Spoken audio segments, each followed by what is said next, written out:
So yeah, wagwan there again, my people, ja people, blessed love. Daniel Marshall there upon the infrastructure work. You know, see how excited me is. My God, may I tell you, yo, at one time, you know, believe me, we never know, we never believe, say, I would have make it past 2012 up until this time. Can remember them saying 2012 when the world I ain't no forget all them things there. We came through. My God, yo, me feel grateful for there right now in the world present today. On a real base, me feel proud. You understand me? Because of this man called Abraham. I am not a politician. I'm not joking, I am a soldier. And I prefer to tell you the truth. Faso. Then says he's the 24th president, something like that. And the Bible said the kingdom of God suffered violence and the violence take it by force. No wonder how, because I just get to know him, and just I get to listen to him stories and things. We get to realize that him is a man like Castro. My God. So here we go on. We want Jamaican governments, black governments to take example from this man. So I'm going to play some video, some Jamaican video, and the last video, Jamaican video I'm going to play. From that one here is our own Prime Minister, Mr. Andrew Holness. No, I'm not telling a lie. I can't believe it because all the time here people say this man is an idiot. This man is nonsense, but a real base. I know you get, no, we get for, I know me getting for really know. A true man. So me say the man in conversation, way off from the point of the subject matter. So I'm going to play the last video that we played because it looked like him up on an interview with some European man or whatever. Interview a white man, and the man asks him a direct question. The man after them show you the growth and the prosperity and what's going on, and ask you how you do it, yeah, and how it happen. Man, conversation way off. There's some like him don't know, channel. So me I go let the video speak for itself, and then I'm gonna play another some more Jamaican man video. Understand? Because we realize some people, some Jamaican people who living overseas, because they're living overseas, they feel like they are much more secure than we down here, so on the Jamaica side.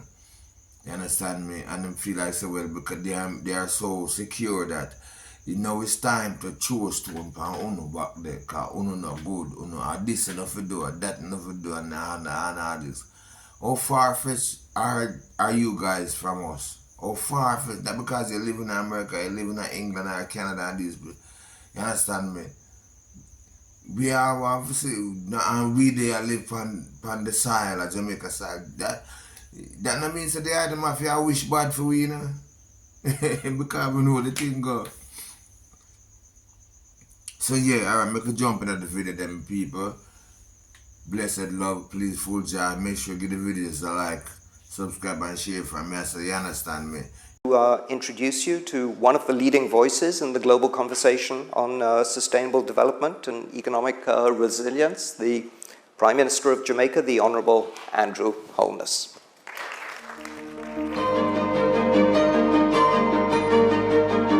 You've had a long history now of really struggling to put things back in order in your country.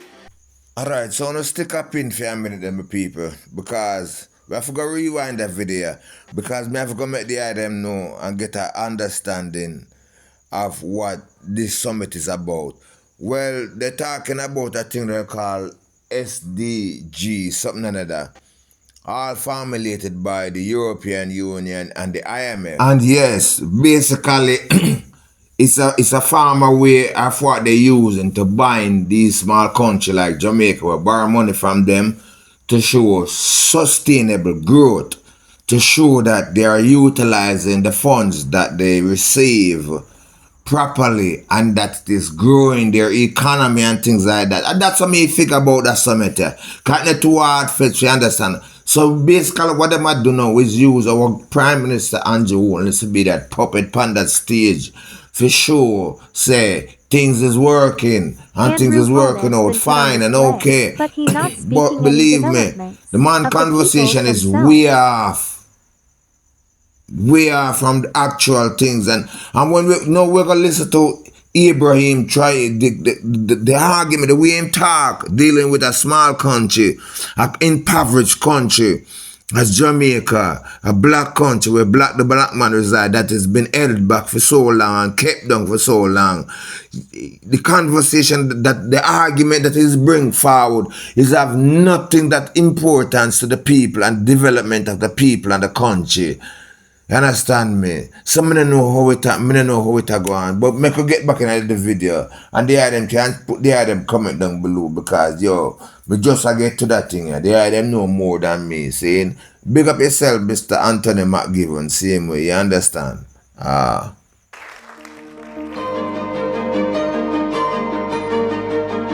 You've had a economy to grow rapidly, to deliver on the prosperity promise to our people. And that's the challenge. And that is where we tie in all of the SDG goals. How do we get our economy to be able to deliver on the SDG goals? And a key part of that is growth. And I believe that the multilateral financial system has a role to play in taking a very forward-leaning posture in ensuring that the global financial architecture is supportive of countries like Jamaica that have made the sacrifice, that are putting in the efforts to ensure that that sacrifice and effort results in growth. We're here, the UN Secretary. Oh my God. My people, wanna just put a comment in the comment section and let me know they are them thoughts and what they are them think, because our leaders are such a coward under the watchful eyes of the white man. Jaja. Tell me if you don't make any sense out of the report that he made a while ago. Tell me if they are making, if you're making it. Because to me it don't make no sense. Trust me. It do not make any sense. I'm not telling like, because they are them don't know me is a fear man from long time. From I do my vlogs them. Even up until this time. From me I mention and I talk about Andrew Holness, but a real business. Me never too much go against him. As a matter of fact, me used to pick up for him because we see the magnitude of the road work we are going. I remember saying me and Daniel Marshall on the infrastructure work.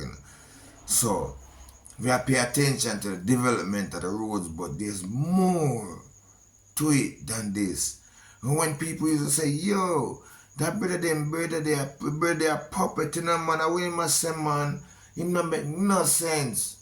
But me really never take the time for this, because I don't hear no substantial thing in them conversation, and if you pay attention and never, it's like, oh, Ibrahim Traore grab my attention. Them money for the years, them can't grab my attention. Some of them I even listen to them. But me just really I listen to the conversation. It way off. To me, it way off. It don't have nothing to do with nothing. You understand me? I want to talk about the growth, the development of the people, what you're doing to the people, how you transfer them, like how this person, I tell you, say, yo, him want him people and him use them educated. Him not want them be bought and sold away to foreign country. Him want them stay in him country. Him talk about say him want more engineers, more developer in him country, more people with agriculture and them thing there. You not talk nothing at all about the development of the people, and nothing at all. Jaja. So you me could listen to Ibrahim Traore from Burkina Faso, It's African country. And you know, so that they're developing, they're coming out with them own money too. Yes. The Africa is rising. That's all I can say to the eye them. I don't know, whole heap of we late because even before a whole heap of other things started, we can see the transformation of people going back to Africa. Yes, back to Africa. So you are I have another video I want to play for the item, you know, with a virgin talking this, and this virgin I look like him is that is either I'm working in aviation or I'm in some high ranking security on a real base.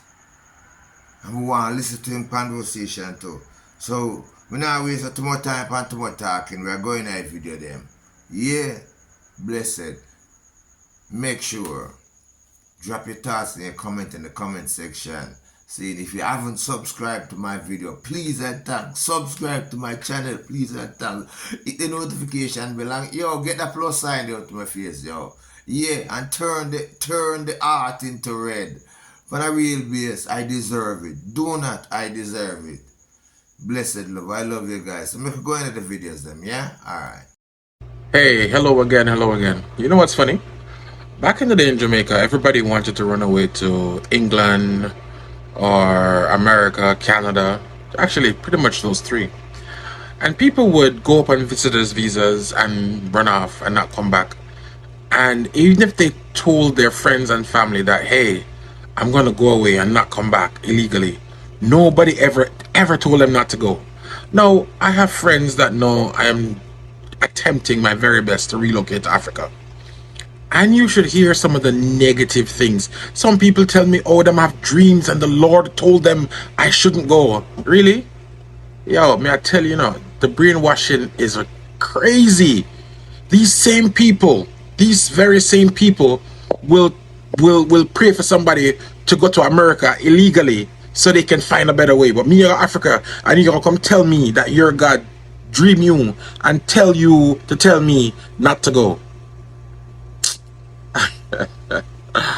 Oh boy, may I tell you, it's funny the fight you get when you try to say Africa or go back to Africa. The fight you get from your very own people. I don't know where this hatred of self is coming from, and that's all I can describe it, is a hatred of self. I've said this many times. My first trip to Kenya, when I got off the plane in Addis in Ethiopia and to get the next plane to go to Mombasa, myself and the crew totaled 20 black people on that flight. Everybody else was either European or Asian, majority European. There was even a flight going to Kilimanjaro where everybody on that flight was from Europe. But we who originally come from that continent, when we talk about we want to go back, our own people come to tell religious foolishness about we not have dream. So that person who gave you the dream, why couldn't that person help the people on the slave ships that were taken over for hundreds of years? Why don't that person help the black people in the United States getting shot by the police constantly simply for driving your car? Where I see a European person going to a police station in the States, shoot up the police station, and they still manage to calm her down and take the gun from her and give her medical attention. But a black man driving his car unharmed gets shot. Yo, keeping a dream to her blood clot self, yeah? I'm not interested. Moving right along into the big topic. Get it? Now we're going to feature the big man, Mr. ibrahimtraore. Get it? Yeah, man. Burkina Faso. You know how much dignity it takes to say no to the IMF when they come at you and say, we'll give you billions and billions of dollars. And you say, no, thank you very much. I don't want it. I care more about my people. Yeah. Most puppets in position, especially in these African countries, are out here for the money. Now here comes this supposed chosen one, the Messiah of Africa, the hope of Africa, Ibrahim Traore, saying no to money. All these puppets are saying to themselves, what the hell is this? This is, to some extent, some of these puppets think that Ibrahim Traore is being disrespectful by rejecting these loans. Yeah. I saw something like that. Stubborn. I believe I saw that word. Stubborn for rejecting the IMF loan. And there's some puppets around here that will say, you don't care about your people that much. Because if you did, you'd take that money, you'd take that opportunity, those means, and try to go and build some things in your country. These citizens are applauding him even more and supporting him even more for saying no to that. After condemning the coup d'etat for so long, the US is now recognizing the regime of Captain Ibrahim Traore. The United States offered 35 pickup vehicles and 60 motorcycles to the National Police and the National Gendarmerie of Burkina Faso. This donation aims to strengthen the capacities of these military forces in the fight against terrorism. So my question here is, why are they donating these? What is their intention? What do they want? Burkina didn't even ask them to donate. Are they not the same people putting sanctions on Burkina Faso? Let me say that Captain Traore must pay attention to backdoor colonialism that comes in the form aid. You see, few weeks ago, in spite of terrorism in the Sahel, the IFM projected that Niger and Burkina Faso will see a real GDP growth of 11.1% and 6.4%, ranking 4th and 9th in the world respectively this year. But I wondered why Mali was not on the list, or why did they leave out Mali? I know Western powers still hold grudges against the brave warrior Goita Assimi for breaking the neck of French imperialism and showing these two countries the way forward, and I don't want to speculate. But one thing is sure, there's no way Niger and Burkina Faso are going to register these massive growths without Mali. You saw what happened. They just formed a new alliance. Soon they're gonna start even using their one currency. So, despite the terrorism challenges in the Sahel, these three countries are not going to be bought by AIDS. You see, someone asked me a question yesterday about what the terrorists actually want, and I promise that I will post what Captain Ibrahim Traore has to say about the issue. Hit that subscribe button and hear him out. Les gens ont cru. Ils ont commencé à dire qu'ils vont s'en prendre aux FDS qui sont là-bas. Ok, ils se sont pris au commissariat, aux gendarmeries. People believed that they will start to attack our defense and security forces. All right, they attacked police stations, gendarmeries, no problem. When they finished that, they said they don't want to see any teaching here. So they started sacking teachers. After they sacked all government workers, what did they come back to do? They sacked the villagers. Many villagers have experienced these situations because they are devils. They have no understanding with anyone. There's nothing. There is no possible agreement with them. Today, they fight, and you don't know why. Did they claim something? Did they state what they want? At the beginning, some people lied that it was about religion. That is not true. Experience has shown that they burn down mosques, they kill imams. It's in the name of what religion then? They spare no church, no mosque. We kill them. We go to their bases. We see what they have. It's drugs. They take drugs and they come to kill. It's in the name of what? Because they are just manipulated. They are manipulated individuals who don't even know what they are doing. They are manipulated by people who are well hidden somewhere, who live very comfortably, and they, the wretched, are obliged to live in the bush. Even if they knew how to take advantage of your frustrations, at a given moment, you have to be reasonable because you will not be able to overcome this people, us. It's not possible. As many as they are, let them increase their numbers as they want. This is what I was saying. If they want, let them raise 1 million armed men. We will raise 10 million armed men in Burkina, and we will deal with them. Then the crowd went wild when they heard that. The youth love their captain. Remember, I told you that under the previous corrupt government, when they called for volunteers for the defense of the motherland, VDP, people were not enthusiastic about it. But when Captain came and asked for 50K VDPs, over 90K people showed up. It tells you that when people find a true leader, they will gladly answer the call of the nation. Anyway, I hope this helps out to clear the doubts. And someone asked me about the failed coup that happened against Captain Ibrahimtraore 2 days ago. I have already posted the video on this channel. You can go and check it out. Anyway, what are your thoughts on this? Subscribe, like this video, and give us your thoughts on the comment section below. I am not a politician. I'm not joking, I am a soldier. And I prefer to tell you the truth. Everyone is free to take or leave. Everyone drives around in their car. Everyone is living well. We eat in the morning, we eat for lunch, we eat at night. We do what we want to do. We are free to talk about saying what we want. It's democracy, it's the right, that's all. That's all we know about in Ouagadougou. But go ahead and see the children who have skin on their bones. Go see those who are starving. Go see those women who can no longer breastfeed because they have nothing left in their breasts. Go see them. Let's not pretend. If our journalists do not have the courage to go to the field and bring you these images, it's because we want to wash the image of Burkina. I tell you that it is false. It exists. When I tell you about the people who eat the grass, whoever wants to challenge, I'll bring him tomorrow. Go see, it continues. It has not even stopped.